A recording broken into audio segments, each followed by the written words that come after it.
अगर हम उनसे पूछें कि इस पूजा का आपको क्या लाभ हुआ, ऐसे बहुत से कम लोग होंगे जो कहेंगे हुआ। इन संतों ने कहा कि हम एक तरीका बतलाते हैं, यदि इस तरीके से आप पूजा करेंगे तो आपको विशेष लाभ होगा। और उन्हें ऐसा तरीका बतलाया जिसे हर कोई अपना सके, किसी भी मज़हब का मानने वाला हो, किसी भी धर्म का अनुयायी हो, अपने धर्म के मत पर चलते हुए कर सके।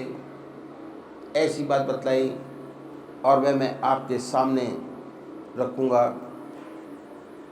हर मज़हब में दो प्रकार के व्यक्ति हैं, एक साकार पुजारी, दूसरे निराकार। अब बहुत पुराने ज़माने से चले आ रहे हैं, नई बात नहीं। इनमें आपस में झगड़े भी होते हैं, वाद विवाद भी होते हैं, और लेकिन ये सब होते हुए आज तक दोनों कायम हैं। बात ऐसी है कि मनुष्य का स्वभाव कुछ ऐसा ही है, किसी को चेहरे से प्यार होता है, शक्ल से प्यार होता है, मूर्ति से प्यार होता है। अब कुछ लोगों को शक्ल से प्यार नहीं होता। जिन्हें शक्ल से प्यार होता है वो है साकार पुजारी, और जिन्हें सूरत शक्ल से प्यार नहीं होता वो है निराकार। इन संतों ने दोनों के लिए रास्ता बताया। जो साकार पुजारी हैं उनका सबसे ऊंचा काम एक इष्ट का निश्चित करना। अपनी आत्मा से पूछिए कि भगवान की ऐसी कौन सी मूर्त है जिसमें भगवान की सबसे ऊंची भावना डाल सकते हो, सबसे प्यारी लगती हो। उसे अपनाएं, उसे अपना इष्ट माने, उसी की पूजा करें, उसी का ध्यान करें, उसी को याद करें, उसको कभी बदले नहीं। ऐसा नहीं कि आज आप राम की पूजा करें, कल कृष्ण की, परसों माँ की। अगर रोज़ रोज़ बदलेंगे तो इसका विशेष लाभ नहीं होगा। दरअसल में पूजा का जो मकसद है वह चित्त की एकाग्रता प्राप्त करना है, और उससे ऊपर उठे तो मैं कहूँगा कि चित्त की वृत्तियों का निरोध प्राप्त करना। ऐसी हालत जिसमें विचार शून्यता आ जाए वह जब ही हो सकता है जब आपका एक इष्ट हो। पूजा कैसे करें? कुशा या कंबल का आसन हो, धूप बत्ती अगरबत्ती जलाएं, साफ सुथरी चादर बिछी हो, रात्रि का वस्त्र बदल कर बैठे हैं। अगर स्नान नहीं कर सकते तो कोई बात नहीं, मुंह हाथ धोकर सुख आसन से बैठें। कल्पना करें कि आपका इष्ट सहशरीर आपके सामने विद्यमान है। फिर कोई भक्ति भरा भजन गाइए तो क्या होगा? आपके वैरमुखी विचारों की दुनिया से मन हटकर ईश्वर की तरफ, अपने इष्ट की तरफ लगेगा। और फिर क्या हुआ? और इसके बाद जब आप ध्यान करेंगे तो ध्यान बनेगा। पहले बाहर देखिए, जब बिहार की तरफ ध्यान बन जाए, उस पवित्र मूर्त को अपने हृदय में उतारिए, बैठाइए बड़े प्यार से, इतने प्यार से कि ना कोई दूसरा विचार रह जाए, ना ख्याल। हमारी आत्मा हमारे मन को देखती रहती है, बताती रहती है कि हम क्या कर रहे हैं। जब मन हट जाए तब फिर प्यार से ऐसी मूर्ति पर जमाएं, फिर ना कोई विचार रहेगा ना ख्याल। जब चेतन अवस्था में लौटेंगे उसी के ध्यान में लौटेंगे, और उस समय आपको बड़ी सुंदर अनुभूति होगी। आपका हृदय मस्तक आनंद से भर गया, जितना मस्तक पर भार था वह हल्का हो गया। ये है पूजा का तरीका जो इन संत महात्माओं ने बताया।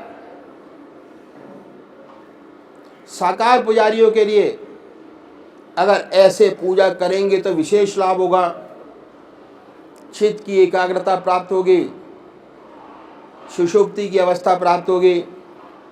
और सुषुप्ति से सहज समाधि में प्रवेश कर जाएंगे। दूसरे वो भाई हैं जो निराकार भगवान के उपासक है, परमात्मा की मूर्ति को नहीं मानते। वह उनके नाम को चुने जो उनकी आत्मा को सबसे प्यारा लगता है। कोई ना कोई नाम से तो याद करते ही होंगे। हिंदू भाई ओम नाम, मुसलमान भाई अल्लाह, सिख भाई वाहगुरु, क्रिश्चियन भाई क्राइस्ट या गॉड। जो आपकी आत्मा को नाम प्यारा लगे उसे चुनिए, बड़े प्यार से उसको पकड़िए, उसी आसन पर बैठें, सुख आसन से आनंदमयी अवस्था बनाइए। और फिर ये ख्याल करें, आपका हृदय जो दुख दुख करता है, उस बीट होती है, उसमें से ओम नाम निकल रहा है। जो नाम चुना है वह निकल रहा है। हृदय ओम ओम कह रहा है, जवान नहीं कह रही। शुरू में दिक्कत होती है, तब आप मानसिक जाप कर सकते हैं, ओम ओम ओम। धीरे धीरे ऐसी अवस्था आती है, आपको बहुत स्पष्ट सुनाई देने लगता है कि हृदय से ओम की आवाज़ निकल रही है। ऐसी हालत पैदा होती है, ना कोई दूसरा विचार रहता ना ख्याल।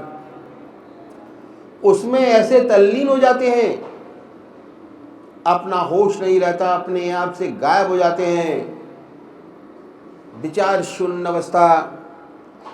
फिर जब चेतन अवस्था में आते हैं तो वही नाम सुनते होते हैं।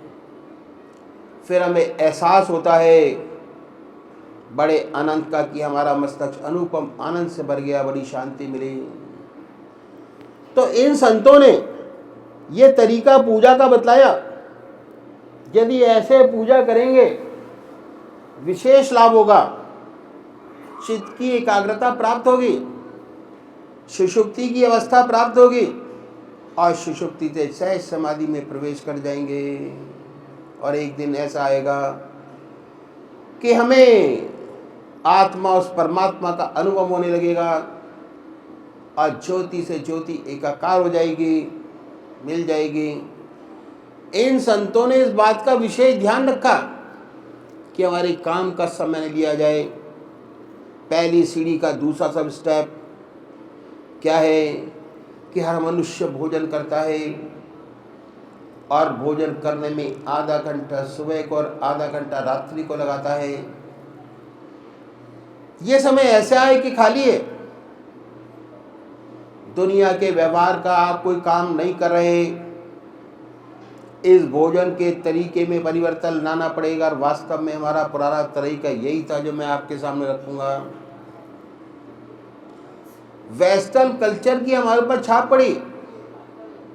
हमारा स्टैंडर्ड 2.5 फुट ऊंचा हो गया। पहले हम जमीन पर बैठकर भोजन करते थे, अब मेज कुर्सी पर बैठकर भोजन करते हैं।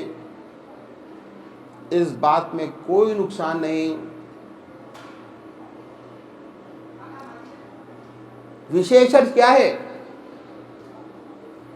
विशेष अर्थ कि जितने दुनिया के वार्तालाप हैं हम खाने की मेज पर करते हैं, क्योंकि हमने आपको वेस्टर्नाइज कर लिया, पश्चिम सभ्यता को अपना लिया। इस तरीके में तब्दीली लानी होगी यदि आप आध्यात्मिक जिंदगी चाहते हैं। वह परिवर्तन क्या है कि जब भोजन आपके सामने आ जाए तो भगवान को अर्पण कर दीजिए। हर ग्रास, हर कौर अपने इष्ट की याद में खाएं। ना कोई ग्रास परमात्मा की याद के पेट में जाए, ना कोई चीज़ परमात्मा की याद के पिए।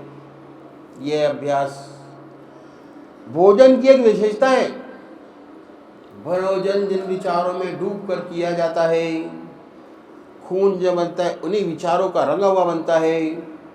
अगर आप भोजन भगवान की याद में करेंगे, दिन में जब भी आप खाली होंगे ईश्वर की याद ऑटोमेटिक आएगी। भक्ति के लिए जब तक आपका खून नहीं बदल जाता, भक्ति नहीं आती। भगवान श्री कृष्ण ने गीता में साधक की दृष्टि से 4 विशेष बात बतलाई। पहली है आहार की शुद्धि, दूसरी विहार की शुद्धि, तीसरा अभ्यास, चौथा वैराग्य। तो ये आहार की शुद्धि जो हमें करनी है, इन संतों ने ये सुंदर आसान तरीका बतलाया कि कैसे आहार की शुद्धि बड़े आराम से हो सके। यदि इस तरीके से भोजन करेंगे, जब खून बनेगा, परमात्मा की रात का रंगा हुआ बनेगा। जब भी आप खाली होंगे, स्वतः ईश्वर की याद आएगी, दूसरी तब मन नहीं जाएगा, क्योंकि आप भोजन परमात्मा की याद में कर रहे हैं और पूजा में भी परमात्मा की याद करते हैं। तो ये आधा घंटा दोपहर और आधा घंटा रात्रि भोजन करने का समय पूजा में बदल जाएगा। और तीसरी बात क्या है कि इन संतों ने बड़ा भारी जोर दिया स्वादेंद्रिय निग्रह पर। जब तक स्वाद पर कंट्रोल नहीं होता, तब तक आत्मा की सारी इंद्रियों पे कंट्रोल नहीं हो पाता। स्वाद पर कंट्रोल करने का बड़ा सुंदर और सब तरीका इन संतों ने बताया। बहुत से महात्मा बहुत कष्ट उठाते हैं स्वाद पर कंट्रोल करने के लिए। कोई फीका खाता है, कोई मीठा छोड़ता है, कोई सारी चीज़ें मिलाकर खाते हैं, बड़ी तपस्या करते हैं। कोई महात्मा तो घास घोट कर पीते हैं सारी जिंदगी। हमारे सदगुरुओं ने बड़ा सुंदर रैशनल तरीका बताया कि आप परमात्मा की याद में भोजन कीजिए, ऑटोमेटिक स्वादेंद्रिय निग्रह हो जाएगा, स्वादों से आप ऊपर उठ जाएंगे। अब आपके पूजा के 2 घंटे हो गए। आधा घंटा सुबह पूजा, आधा घंटा सायंकाल पूजा, आधा घंटा दोपहर भोजन, आधा घंटा रात्रि भोजन। तीसरा सब स्टेप, हर मनुष्य सोता है। आज सोने में 6 घंटे 8 घंटे सब लगाते हैं। संतों ने बताया कि सोने से पहले अगर 20 मिनट परमात्मा को दे दे तो बहुत बड़ी बात हो जाएगी, विहार की शुद्धि हो जाएगी। भगवान श्री कृष्ण ने विहार की शुद्धि पर बहुत भारी जोर दिया। कैसे होगी, इसका तरीका इन संतों ने बताया।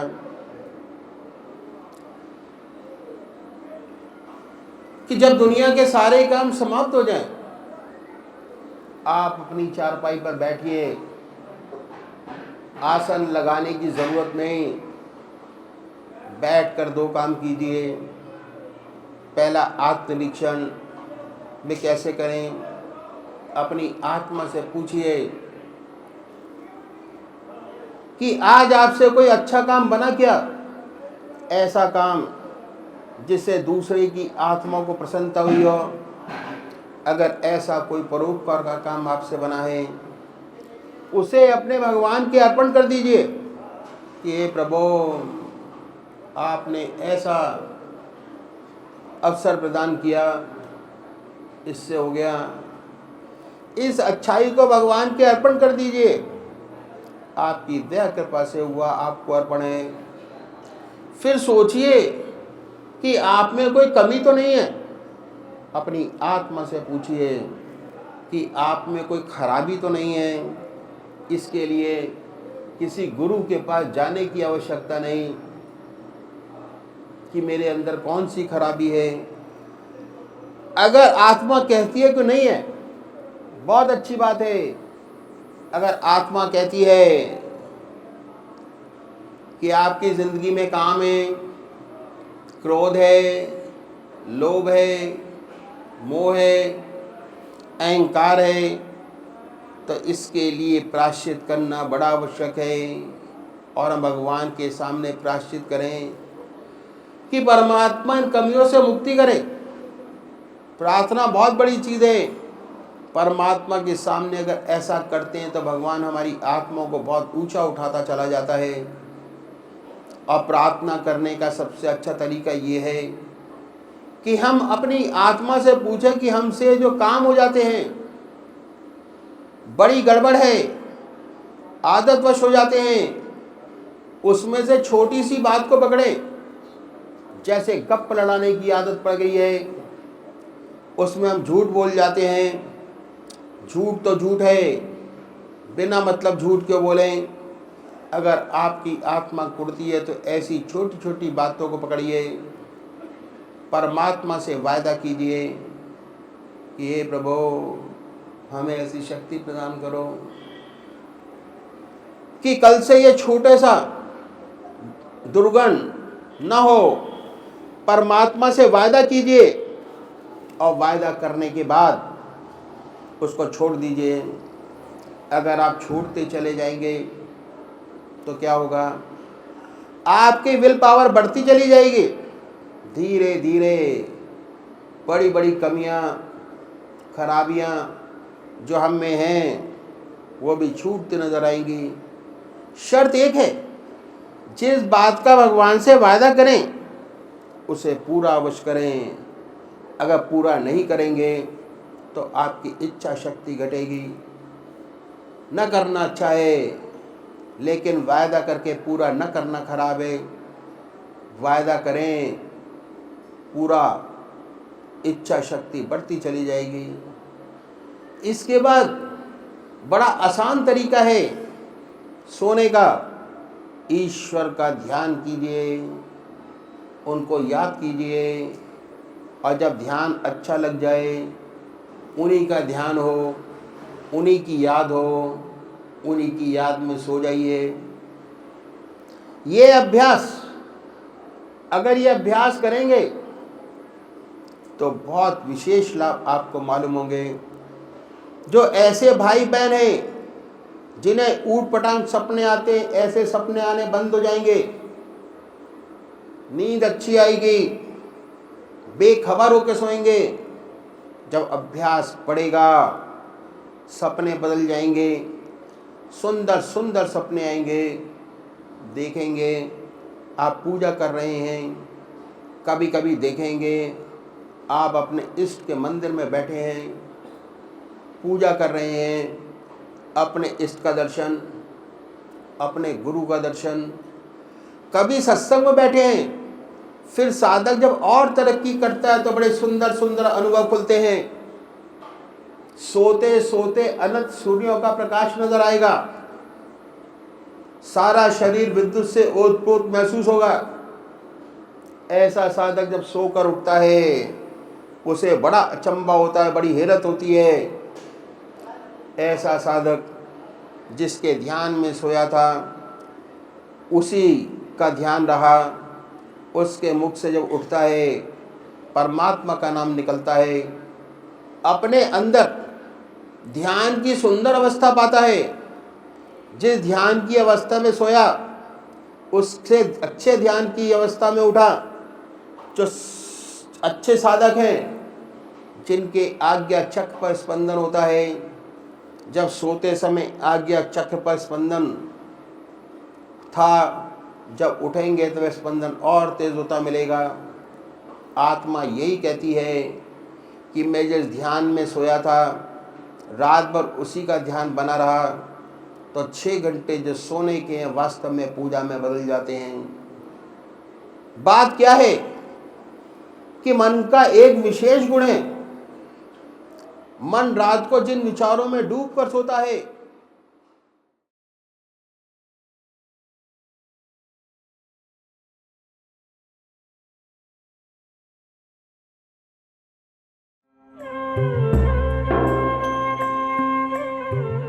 ध्यान योग के कार्यक्रम आनंद योग से निशुल्क जुड़ने के लिए संपर्क करें 9810239677।